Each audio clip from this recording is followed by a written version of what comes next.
Face à la juge Gruet, avec David Barbet. L'invité face au greffier. Bonjour Jacques Mercier. Bonjour David. Bienvenue, je suis le greffier d'Anne Gruet. C'est un plaisir de vous voir ici. Vous êtes quand même l'homme du jeu des dictionnaires. Dans quelques secondes, vous allez être face à la juge. Si certains en rêvent, d'autres l'ont redouté. Comment vous sentez-vous avant de rentrer dans son bureau ? Oh, assez serein. Un peu intrigué, évidemment, par les questions qu'une juge peut me poser. Mais sinon, à part ça... Niveau de stress de 0 à 10 ? 0. Vous avez des craintes, des peurs ? Non. Aucune. Aucune. Voulez-vous bien me fournir tout ce que vous avez sur vous comme effet personnel, s'il vous plaît ? On en aura besoin pour plus tard. Pas les vêtements. Pas les vêtements. Alors, il y a un téléphone, il y a un badge pour rentrer et sortir, et il y a mon portefeuille. Habituellement, je ne prends même pas ce portefeuille, je prends ce qu'il y a à l'intérieur, carte d'identité, une carte, etc. Mais là, je ne sais pas pourquoi, je l'ai pris avec moi. Vous avez bien fait. On en aura besoin dans la suite. Suivez-moi, Jacques, il est l'heure de rentrer dans le bureau de la juge Gruet. Et n'oubliez pas, ce qui n'est pas toute la vérité n'est pas la vérité du tout. Le formulaire. Oui. Patronne, votre invité d'honneur est arrivé. Bonjour, monsieur Mercier. Bonjour, madame la Je juge. vous en prie, asseyez-vous. Voilà. Deuxièmement, détendez-vous. Ceci n'est pas un drame, ne croisez pas les bras et ouvrez les mains. Je ne croise pas les bras par crainte ou par peur, ni pour me cacher, mais seulement parce que je pense que j'ai un peu de ventre avec l'âge. J'ai déplié mes bras. Je vous avez écoute. bien fait. Voilà. Alors, nom, votre nom, Mercier. prénom, Jacques. ça vous vient d'où et vos autres prénoms sont ? Alors Jacques, Roger, José, tout simplement parce que Roger parrain et José, mais c'était José, ma reine. Mais on a masculiné. Et pourquoi Jacques ? C'est un prénom qui se transmet dans la famille ou bien c'est un prénom choisi par vos parents ? C'est choisi par mes parents et je pense en dernière minute, ils attendaient une fille, si j'ai bien compris. J'aurais dû m'appeler Rita. Je préfère encore Jacques, finalement. Pourquoi enfin, pas Rita ? Ça peut être Marguerita, enfin, je ne sais pas. Donc, Jacques. Alors, j'aime bien ce prénom, je m'y suis fait, évidemment, mais j'aime pas trop les prénoms qui claquent. Jacques, Luc, Marc. On a l'impression que c'est un cri, un appel. Vous auriez voulu avoir plus doux. J'aurais voulu plus doux. Je ne sais pas lequel, j'y ai jamais pensé, mais plus doux, oui. Surnom ? Oh, vous en avez tellement qu'il va falloir en choisir un. Non, je ne me connais pas trop de surnoms. J'ai eu un totem scout chez les scouts, mais à part ça, j'ai eu une vieille cousine qui m'appelait Jaco, mais c'était la seule. Votre totem scout, laissez-moi deviner, fan ironique ? Oui. Je pense souvent à ce ironique qu'on m'a donné. Et c'est la question à savoir que j'allais vous poser. C'est un qualificatif qu'on appelle un quali, à acquérir ou à se débarrasser ? Moi, je pense c'est plutôt à se débarrasser, mais il m'a suivi pendant toute ma vie. Je ne savais pas que j'étais ironique, mais il se fait que le chef de la troupe scout était mon frère aîné, donc il me connaissait bien. Oui. Et c'est lui qui a donné ce quali. Alors, ironique, je pense que ça m'a valu d'être souvent à la porte de la classe parce que je souriais avec ironie. Votre âge ? Eh bien, je vais avoir 80. Oui, qu'est-ce que ça fait d'avoir 80 ans ? Je ne sais pas, à 70, j'ai eu plus une sorte de prise de conscience. Tout à coup, je me dis, quoi ? Je montais l'escalier chez moi pour aller à ma chambre, et je me suis dit tout à coup, 70 ans, j'ai ri tout seul, en me disant, c'est fou, j'ai 70 ans, comment c'est possible d'être arrivé à 70 ans ? Donc, le cap est passé, maintenant, je roule doucement vers la mort, tranquille. La profession que vous annoncez ?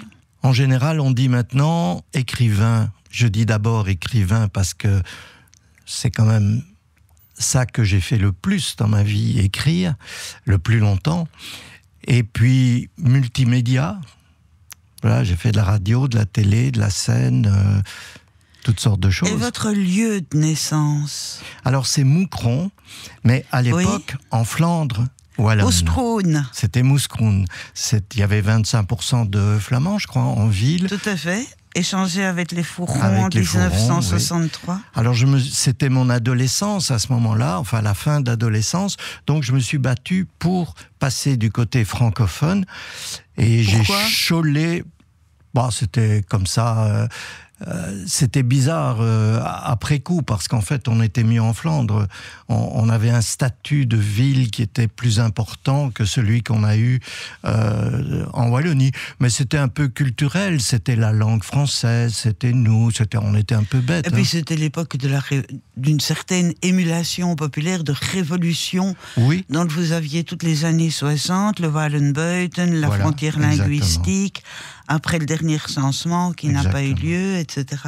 Mais j'ai cholé Flamin-Jamais ou Allons tout dit sur les murs à Moucron. J'ai une photo avec ça et c'est une des rares photos que ma femme n'a jamais vues. Pourquoi ? Parce qu'elle est flamande. Ah, forcément. Elle vient d'où ? Alors, elle est née à Zottegem, mais elle a vécu à Halle très longtemps, moi aussi. Vous l'avez déjà trompée ? Non. Vous aviez fait le plein avant elle ? Exact. Mais, alors, j'ai fait le plein pour une autre raison aussi, c'est que j'ai eu une adolescence très sage. Très sage. J'étais très naïf, je croyais à tout, et surtout à une sorte d'idéal. Voilà, il fallait se réserver pour la femme. Donc, j'ai embrassé aucune fille avant ma première femme. Et je n'ai pas fait l'amour avant la nuit de noces. Aucune expérience. Aucune expérience, ce qui est une très mauvaise idée. Hein. Ce que vous ne recommanderiez pas aujourd'hui. Non, d'accord, votre signe astrologique ? Balance. Principale qualité ? Le sourire, la gentillesse, le rire, c'est une qualité. J'aime bien, quand je me lève, se dire que tout est possible, que la vie est là, elle est toujours là. Je ne suis pas mort pendant la nuit. Mon père est mort en riant pendant la nuit et je lui envie cette mort d'une certaine façon. J'espère que ce sera la même, on ne sait jamais. Et il revient me dire bonjour de temps en temps. Il y a quelques années, peut-être depuis 2 ans, je le vois régulièrement. Alors, c'est très bizarre, mais quand je me lève le matin, forcément, je vais à l'extérieur voir la nature, les oiseaux. Et il y a eu tout à coup un tout petit oiseau qui est arrivé à mes pieds. Je lui parle, j'aime beaucoup parler à la nature, aux animaux, aux chiens, tout ça, aux chevaux. Et je lui dis, mais parlait à l'oreille des chevaux. Oui. Qui es-tu? Que fais-tu là? Est-ce que tu viens de l'au-delà ou de quelque part me parler, etc. Et puis cet oiseau est resté. J'ai pris une photo. Et puis, il a disparu. J'ai été voir ce que c'était. Et c'était un roitelet. Et roitelet était justement le totem de mon père. D'accord. Donc, je me suis dit, bon, c'est lui. Votre principal défaut, que je n'ai pas encore reçu? Bavard. Oui, bien. Puisque vous le savez, puisque vous le reconnaissez, puisque vous l'avouez, je vous condamne immédiatement à la boucler.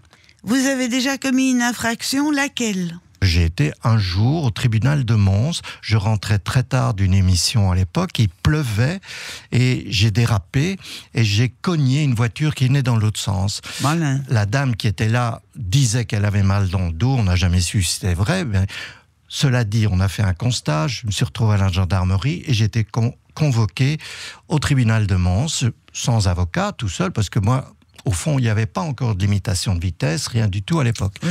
Le juge me dit, expliquez-nous, j'explique, voilà, il pleuvait, ce que je viens de vous dire, je roulais normalement et j'ai dérapé. Et je ne sais pas comment on appelle la personne qui accuse le service public, c'est peut-être, je ne sais pas comment on appelle, il y avait le juge et puis il y avait une... Ah, le procureur. Le procureur, voilà, reprend tranquillement.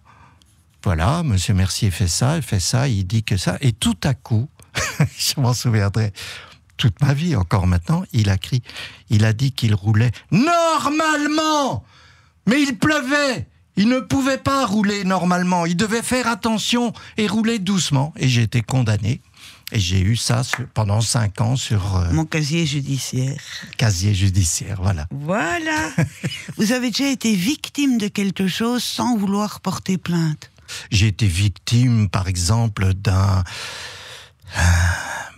d'une chose ajoutée dans un contrat que j'avais avec une maison d'édition et qui m'a enlevé, je sais pas moi, quelque chose comme 50 000 € de droits. Et je me suis dit, si je commence à prendre un avocat, j'aurai gain de cause après 5 ans, 6 ans, je me serais épuisé à ça, je me serais fait des ennemis parce que le gars en face de moi, l'éditeur, peut raconter ça comme il veut, il peut dire qu'il me l'avait dit, que je ne l'ai pas entendu, j'en sais rien. C'est très indéfinissable. Donc j'ai laissé passer. Alors, inutile de dire que je ne salue pas ce monsieur quand je le croise parfois. Quelle est la musique classique empruntée au répertoire classique comme on le connaît, que ce soit maintenant Mozart, oui.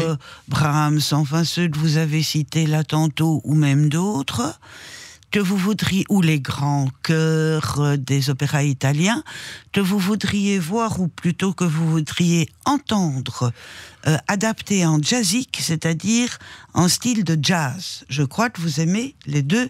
Oui, absolument. Sorte de musique. Absolument. Il y a un petit morceau joué par Bertrand Chamaillou, qui fait 2 minutes 15, je crois, qui s'appelle « Chanson sans parole », que j'ai découvert par hasard en regardant une émission de télé où il jouait ce morceau sur une émission de France 2. Et il y a une mélodie qui serait très bien en jazz. J'entends très bien une contrebasse qui pourrait donner... Et vous ne connaissez pas de morceau de musique classique qui ait déjà été adapté? Il y avait, à l'époque où j'étais jeune, il y avait Bach qui a été adapté par Jacques Loussier. Oui. Qui a joué des albums complets qui étaient... vilipendé par les classiques, par les amateurs de classiques. Et il n'y a pas longtemps, j'ai encore entendu, je crois, je pense que... C'est Morane qui a adapté Bach aussi. Morane, oui, sur un prélude, comme un prélude de Bach, oui. J'aimais pas trop cette chanson jusqu'au moment où j'ai découvert le texte. Je comprenais pas tout ce qu'elle disait, parce qu'il y avait des Bach et des Tarbach, Kolbach et tout ça. Et comme je travaille de temps en temps sur scène avec Philippe Decoq, qui a été son pianiste pendant longtemps et qui a organisé le disque après sa mort, ça m'a donné l'idée de réécouter quelques Morane pour voir de quoi il s'agissait. Voilà. Et alors, moi, je vais vous livrer, il y en a un que j'adore, un classique en jazzique, c'est Glenn Miller jouant Anvil Chorus, le chœur des esclaves de Verdi. Ah oui. Vous avez jamais écouté? Non. Alors je signale pour la postérité, je veux ça à la communion pendant mon enterrement. Les deux musiques l'une à la suite de l'autre. Merci beaucoup. C'est le moment d'en savoir plus sur vous, Jacques Mercier. C'est les questions de la patronne Anne Gruet. L'interrogatoire. Oui. Non, c'est pas grave, je sais qui vous êtes, donc vous pouvez être tout à fait en confiance et relaxer vos mains. Vous avez un petit côté... Vous étiez caporal à l'armée. Non, je n'ai pu être que milicien, soldat, parce que on me mettait au service de presse. Et il manquait dans le service de presse un milicien. Tous les autres grades étaient déjà là. Donc j'ai dû être milicien. Planqué malgré vous. Pour être planqué, voilà. D'accord. En civil pendant pratiquement tout mon service, après l'instruction bien sûr. Et près de Flaget, où je continuais à faire mes émissions. Vous êtes amoureux des mots? Oui. Vous aimez les mots? Oui. Quel est le mot de la langue française que vous préférez? Je pense peut-être que gratitude est un mot que j'aime beaucoup. Ah, que l'horreur. Gratitude. Pourquoi? Parce que c'est à la fois de l'amour, de remercier les gens qu'on aime, c'est à la fois de l'amour pour l'univers parce qu'on y est, c'est à la fois un merci au trajet et à tous les gens que j'ai pu croiser et qui m'ont aidé, parce que je ne sais pas si vous le savez, je ne sais pas si c'est dans vos questions, mais je n'ai jamais demandé à faire une émission. Elles sont toujours tombées comme ça, à un moment donné. Il y a chez vous quelque chose qui fait que vous avez du mal à vous aimer pleinement. C'est pas moi qui dis ça, c'est le dossier qui dit ça. Vous avez du mal à vous aimer pleinement? Oui, physiquement, hein, 100 ans. Pourquoi? Je ne sais pas. Si vous ne savez pas. Alors écoutez, vous me foutez la paix avec vos bras devant votre ventre parce que vous estimez que vous en avez assez alors que je vous ai dit combien c'était plaisant, et vous me dites maintenant comment vous expliquez votre regard sur vous-même. Quel regard avez-vous sur vous-même? Je m'y suis fait. À quoi? À mon physique. À force de passer en télé. Oui, mais enfin, excusez-moi, mais ça, tout le monde est obligé. Donc, en gros, vous me dites que vous ne vous êtes pas suicidé. Non, ça, j'y ai jamais pensé. Du tout, pas une seconde. Mais vous me dites que vous vous êtes fait à votre physique. Mais je ne sais pas. À un moment donné, j'ai mis des faux cheveux et je me trouvais même... Une moumoute! Oui, une moumoute. Si, vous avez mis une moumoute. Un mot qu'on n'osait pas utiliser tant que j'avais ça sur la tête. Hein. On disait complément capillaire. Ça m'amuse beaucoup. Mais il existe des produits, vous savez. Oui, mais pas à l'époque. Vous avez une légère il y a alopécie androgyne, ça je vois bien. Oui. Bon. Mais quand j'ai retiré ses cheveux, j'ai été très surpris de l'effet que ça faisait sur les jeunes dames, par exemple.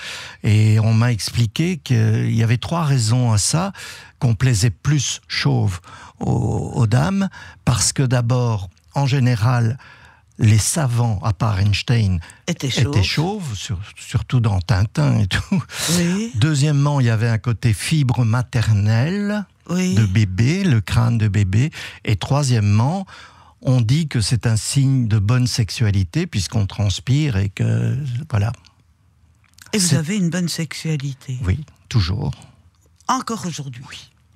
Mais ça, c'est fort bien. C'est comme ça me fait penser à Wilfried Martens qui s'était confié sur le nombre de fois qu'il faisait l'amour à comment s'appelle-t-elle? Sa deuxième femme, Smet. Vous voyez, enfin, vous voyez. Oui, je vois. Sa troisième femme, pardon. Sa troisième femme. Et il avait quel âge? Je sais pas, quand il devait avoir... Non, il était plus jeune que vous. Hein. Ah, d'accord. Oui, il était plus jeune que vous. D'accord. Donc vous avez quelque chose de l'amour de Priap. Oui, c'est-à-dire que j'ai lu il y a très longtemps que si on voulait continuer à avoir une vie sexuelle, il ne fallait pas arrêter. Oui, tout à fait. C'est une question d'exercice de la prostate. Ouais. Cela dit, par rapport à ma santé, je fais tout ce qu'il faut. Donc je ne suis pas... peut-être hypochondriaque, je ne sais pas, ça dépend où se situe la limite, mais dès que j'ai un bouton, je prends rendez-vous chez mon dermatologue. Dès que je tousse un peu, par exemple là, j'ai un bouton, je me dis j'ai peut-être le cancer de la peau, donc il faut que j'aille vérifier. Complètement fou. Peut-être. Qu'est-ce que c'est que d'histoire? Vous avez encore le temps de penser à autre chose. Entre, si j'ai bien compris, excusez-moi d'être cru, baiser et s'observer. Vous êtes narcissique. Ah, c'est possible ça. C'est possible. Je pense d'ailleurs qu'il faut l'être d'une certaine manière pour faire un métier qui nous met en avant. Ça vous gêne le déficit de la sécurité sociale? Parce qu'enfin, à force de fréquenter les médecins, etc., excusez-moi, c'est vrai. Mais vous la bouffez à pleines dents. Oui, c'est vrai ça. Ouais. Vous n'êtes jamais posé la question? C'est aussi fait pour ça. J'ai économisé toute ma vie aussi pour pouvoir en profiter. De nouveau l'argent. Parlons de l'argent. Dites-moi. Non, je ne sais pas, c'est vous qui me dites que l'argent a l'air important. Oui, je pense, de l'argent... Enfin, je vous le dirai tantôt. Vous avez de l'argenterie chez vous? Ah non, non, je possède presque rien de valeur. De valeur, c'est des choses sentimentales. Quelle est la chose... je trie régulièrement. Hein. D'accord. Quelle est la chose la plus précieuse qui pourrait se trouver chez vous, à votre sens? La première photo de ma femme actuelle, comme elle était au moment où j'ai eu le coup de foudre, en noir et blanc. Cette photo-là, j'y tiens. C'est la photo pour laquelle vous rentreriez dans la maison en feu? Oui, mais... Cela dit, je ne m'attache pas vraiment aux choses. D'accord, mais aux gens? Et même pas aux gens. Mais maintenant, je dois céder la parole à mon greffier, parce qu'il a 2 petites questions à vous poser. Aïe. Dans le dossier, je vois une interview de vous, Jacques Mercier. Vous avez déclaré avoir été très heureux dans votre vie. Mais qu'est-ce qui vous rend malheureux? L'injustice, la torture, de savoir que ça existe. Ça me rend malheureux. J'essaie de pas y penser. La cause animale, même la nature, le déboisement, tout ça me rend... Mais dans votre vie à vous? Ah, dans ma vie à moi, qu'est-ce qui me rend malheureux? Vous pleurez jamais? Je pleure d'émotion en écoutant des morceaux de musique, ça m'arrive. Je pleure de rire. Dans votre livre, vous parlez aussi du burn-out. Ça vous a touché? Oui. Vous avez déjà eu des moments de dépression? Non. Non? Non, je crois pas. Quelle est la musique qui, pour vous, est celle que tout le monde devrait écouter une fois dans sa vie? Je pense que ce serait le jazz, parce que le jazz, ou bien a mauvaise réputation, ou bien on croit que c'est la Nouvelle-Orléans et ça s'arrête là, ou bien on pense que c'est un télo depuis que Coltrane ou Miles Davis sont partis comme les poètes. D'ailleurs, dans la poésie aussi, il y en a qui sont partis comme ça.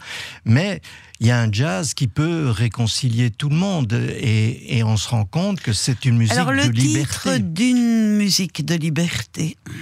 Le titre. Le titre, qu'on puisse l'entendre. Je vais prendre un Ella Fitzgerald. Pourquoi pas? Avec Mr. Paganini. Impeccable, nous prenons. Vous pouvez en chanter les premières notes?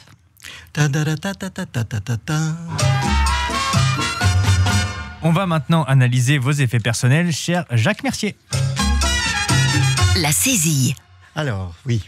Parmi les objets, on retrouve donc un téléphone et un portefeuille. Le portefeuille, c'est pour la patronne. Il n'y a pas grand-chose. Merde. Ah, je dis merde carrément, il n'y a pas grand-chose, il n'y a pas grand-chose. 50, 90. On dit 90 ou 90 dans votre langage? 90, et il y a beaucoup de 10 € parce que je les fais changer pour donner à mes petits-enfants quand je les vois. Des 10 € seulement? Seulement. Oh ben, faut qu'ils ont quel âge, pauvre gosse? Ils ont en dessous de 10 ans. Alors il faut donner des bonbons. Il y a plein de pièces de monnaie, vous faites la charité? Non, ça c'est quand je paie au bar du manège où je conduis une de mes petites filles. Et là, il faut payer truc et c'est 1,25, 1,75. BNP Paribas. J'ai un fils qui est cadre chez Paribas. Ah, c'est pour ça que vous avez tous vos comptes là-bas.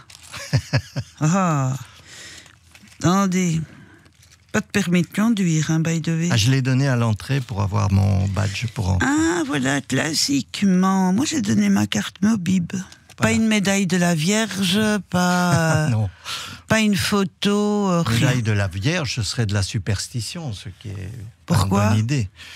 Bon, en général, c'est pour porter bonheur. Ah bon? Ou pour éviter le malheur?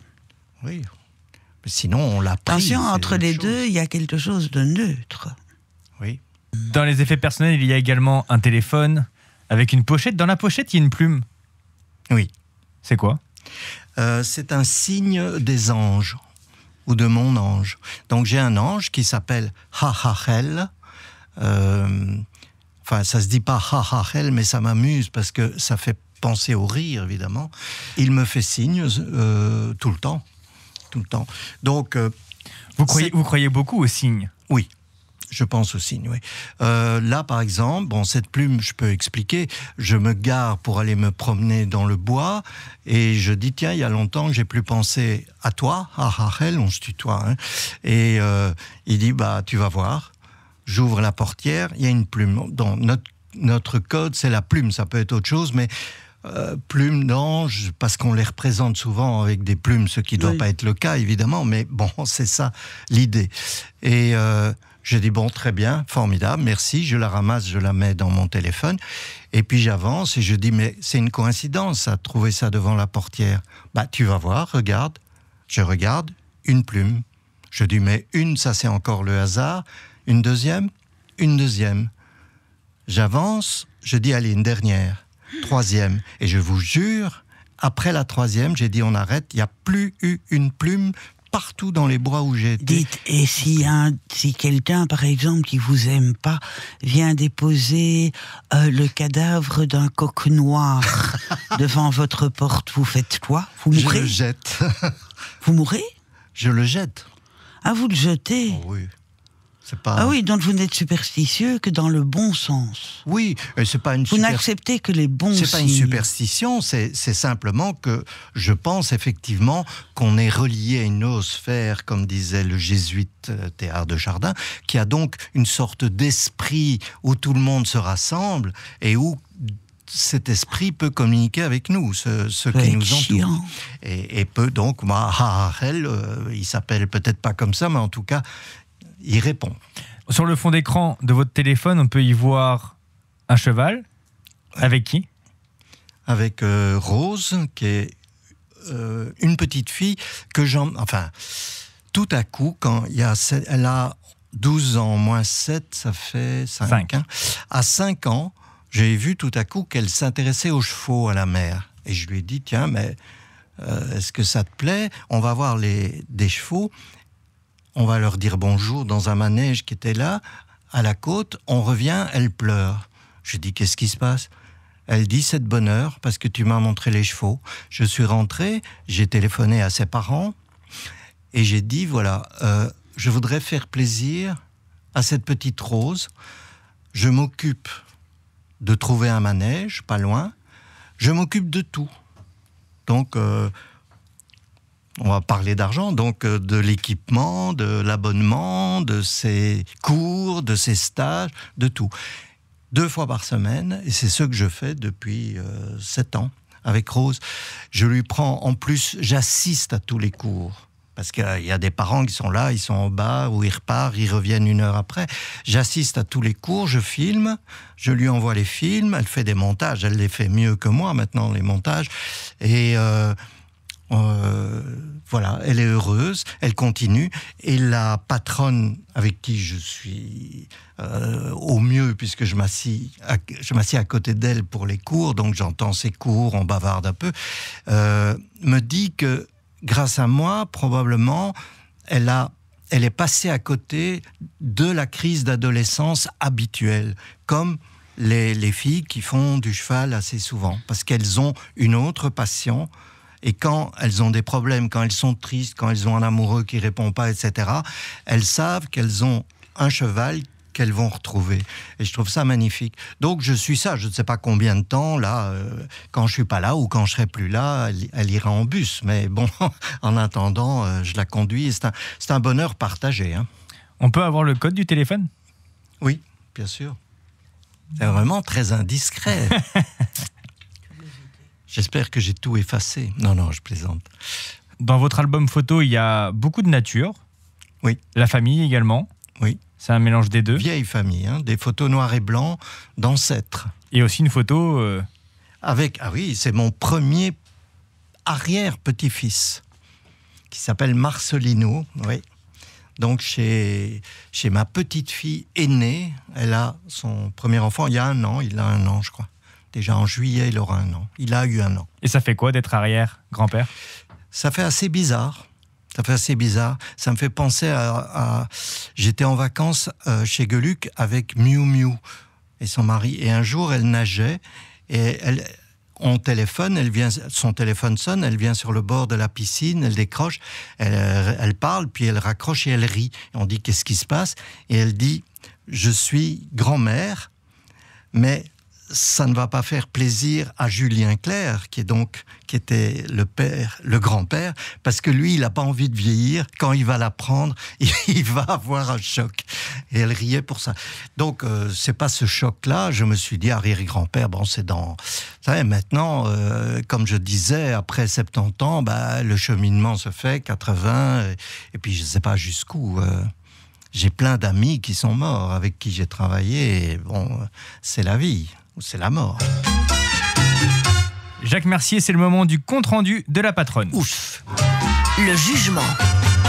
Merci Jacques Mercier d'avoir répondu à nos questions. Il est maintenant l'heure du compte-rendu de l'entretien. Puis-je vous demander un instant de silence ? La patronne réfléchit. Face à la juge Gruet. Patronne, c'est à vous. Merci. Alors, je vais vous appeler Narcisse, monsieur Mercier, parce que nous en avons parlé, et que vous avez quelque chose d'un esthète. Et vous devez avoir quelque chose de cette petite plante, mauve ou blanche, généralement, ou jaune. Ce doivent être dans vos couleurs, à mon avis, qui se penche sur l'eau et lui demande ce qu'il en est. Qu'en est-il de la beauté à laquelle je tends, parce que vous êtes esthète? Vous avez peur de la mort, je pense. C'est-à-dire que vous avez peur de l'état de votre corps après la mort. C'est ce que vous avez écrit et ce qui vous fait pleurer encore aujourd'hui, si je vous ai bien entendu ou écouté. Vous avez quelque chose, donc de l'esthète et de doux. De gentil, ça ne m'étonne pas que vous soyez charmeur. Ça ne m'étonne pas que vous puissiez plaire aux femmes et que vous puissiez les prendre par le regard, par la manière dont vous vous postez ou même par votre rire.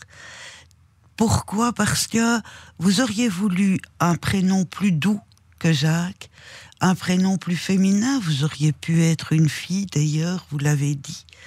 Vous avez quelque chose de Vénus, qui est votre planète mère.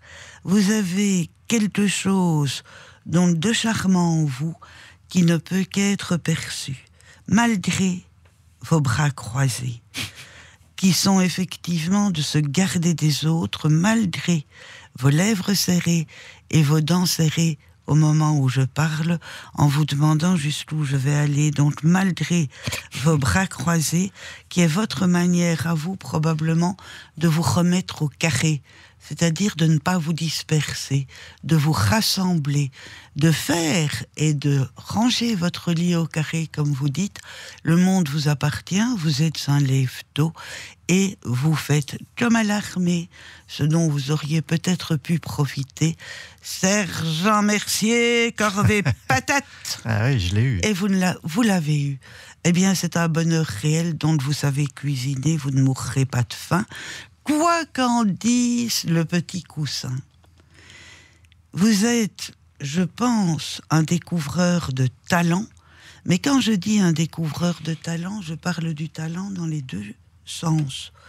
Le talent que l'on peut avoir de faire quelque chose et le talent de la parabole des 10 talents. Vous savez faire fructifier les talents que vous avez par les talents que vous empocheriez éventuellement. Quoique ce n'est pas l'entièreté de votre désir, vous savez calculer également le coût d'un talent par rapport à la paix intérieure à laquelle vous tendez par vos longues promenades dans les forêts où vous allez découvrir les murs verts, donc les murs noirs au pied du chêne vert. Vous savez certainement d'où vient ce vert. Au pays de mon père, où les bois sans nombre, les loups et la myrtille est noire, au pied du chêne vert. C'est un poème magnifique qui doit pouvoir vous faire penser aux plumes qui tombent à côté de vos pas. Merci. Jacques Mercier, une réaction suite à votre jugement ? C'est étonnant, surprenant, plutôt c'est très sympathique parce que c'est une manière de mettre les défauts bien enveloppés dans le reste, ce qui est la formule idéale de l'être humain. On ne veut pas être tout noir, tout blanc. Donc, on n'est jamais tout noir ou tout blanc. Donc c'est très gentiment dit. Enfin, je ne sais pas si gentillesse convient, mais... Si, la gentillesse convient, et la gentillesse doit l'emporter sur tout le reste, parce que je crois que le nombre des mots qui peuvent être gentils par rapport au nombre des mots que vous pouvez seul considérer comme méchants doit être plus important. Oui. En tout cas, c'est une expérience intéressante. Merci, Madame la juge. Que retenez-vous de votre entretien avec Anne Gruet ? Alors, je retiens qu'elle sonde vraiment bien les personnes en face d'elle. Elle a bien étudié les dossiers. Je pense qu'elle tient ça à son activité dans la vie réelle.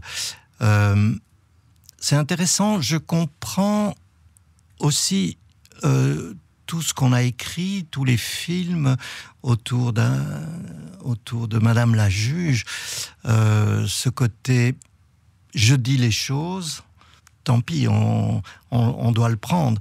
Mais pas que les mauvaises choses, hein, évidemment, toutes les choses. J'allais dire c'est relativement rare. Non, je vais dire c'est très rare. C'est très rare que des personnes disent à ce point-là les choses sur les vis-à-vis qui sont là. Alors, c'est une très bonne expérience qui me fait réfléchir. Et là, en rentrant chez moi, je vais repenser à tout ça, me dire, tiens, oui, Narcisse, c'est vrai, les bras croisés que j'ai à nouveau, est-ce qu'il ne faut pas faire plus ça, moins ça, etc. Je vais remettre... Restez comme vous êtes, le monde vous appartient, et puis c'est fini. Je croyais que vous étiez indifférent au jugement des autres. Oui, mais si je suis narcissique, forcément, je dois les écouter. Narcisse se regardait lui-même et était satisfait de lui-même. Alors, les autres n'étaient pas là. Je ne suis pas indifférent au jugement des autres, mais je peux très vite les mettre sur les côtés, les comprendre pourquoi on a dit ça. Avec etc. une ligne, monsieur Mercier, la vôtre. Oui, que dire d'autre ? Jacques Mercier, vous êtes libre. Face à la juge Gruet, un podcast Vivacité.